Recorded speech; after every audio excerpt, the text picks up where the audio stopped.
दोस्तों, अगर आप चाहते हैं कि छोटका एंटरटेनमेंट की ऑडियो और वीडियो आप तक सबसे पहले पहुंचे, तो नीचे दी हुई लाल बटन को दबाकर हमारे चैनल को सब्सक्राइब करें और इसके साथ ही बेल आइकन को दबाना ना भूलें।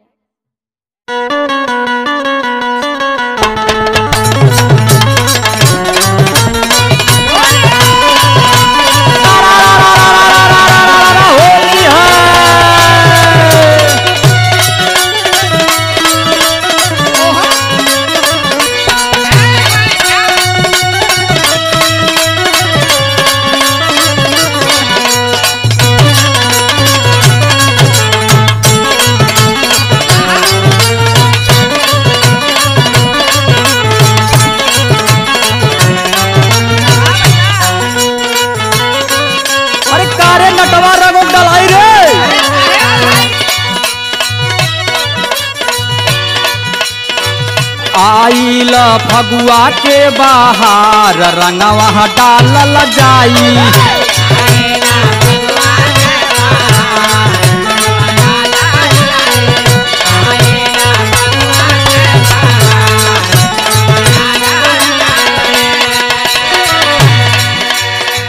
यही रे ई होलिया में तीन जना के रंगल जाई।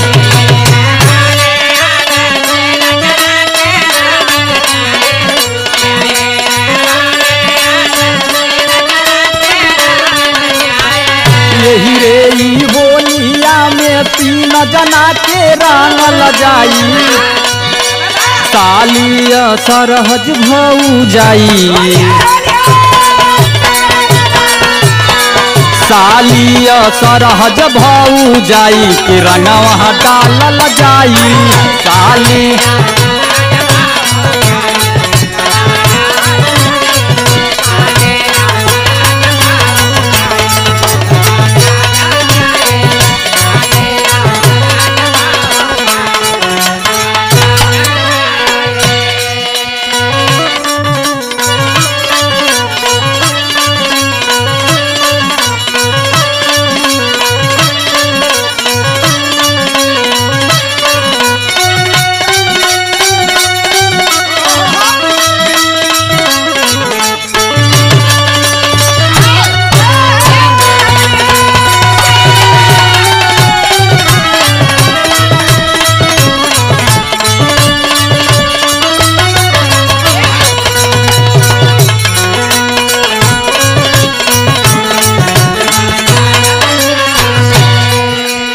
काका रंग डलाई लेके आई बानी रंगवा हम त गुलाल के।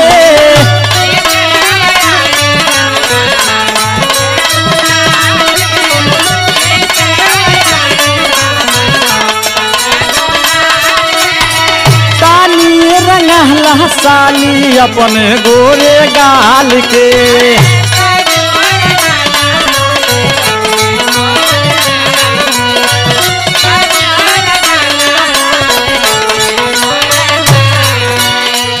लेके आई बानी रंगवा हम त गुलाल के। तानी डलाला साली अपने गोरे गाल के। तोहरा के देख बुढ़ऊ दादा पगलाई गईले।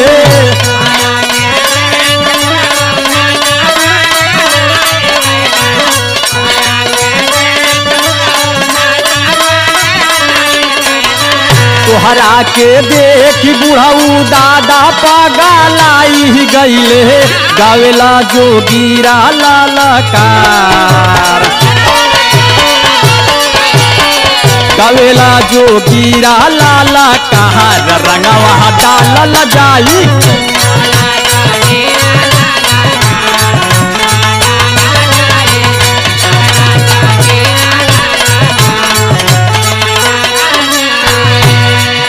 के रंगल जाई होली में सुना। साली के गाल रंग बसर हज के चोली।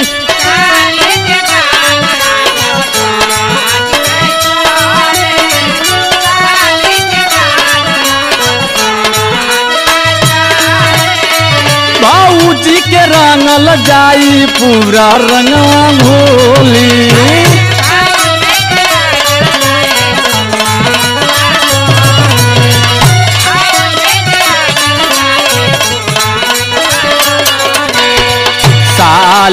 गाल रंग बसर हज के चोली बाबूजी के रंगल जाई पूरा रंगवा घोली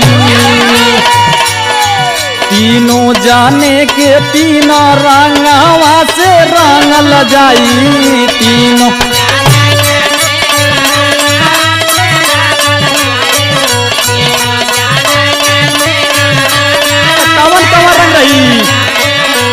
तीनों जाने के तीना रंगवा से रंगल जाई लाल पीला नीला चटकार लाल पीला नीला चटकार रंगवा डालल जाई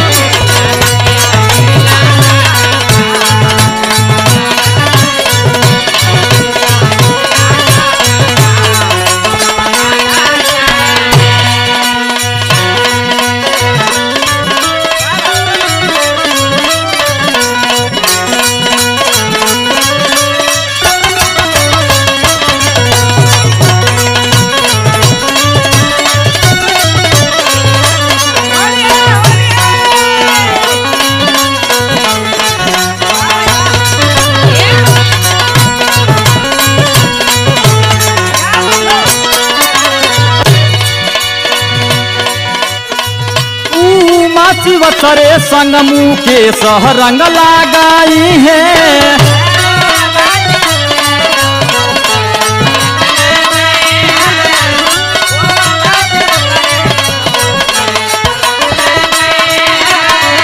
तोहराई साथ दिलीप फगुआ मनाई है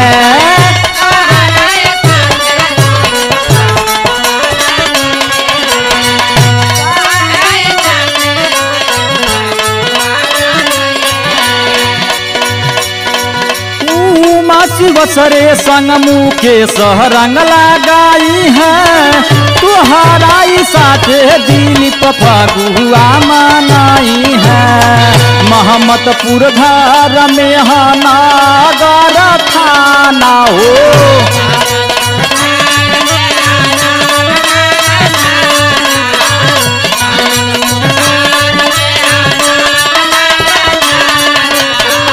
जिलाया जमगढ़ के छोटा का दीवाना हो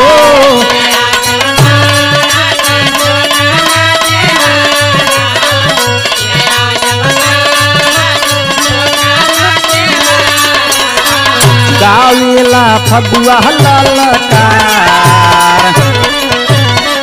गावेला फगुआ ललकार रंगवा डालल जाई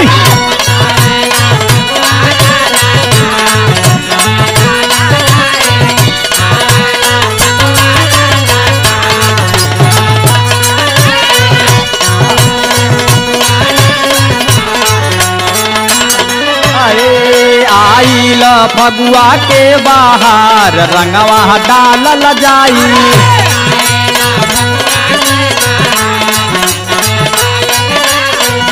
आइल फगुआ के बाहर रंगवा डालल जाई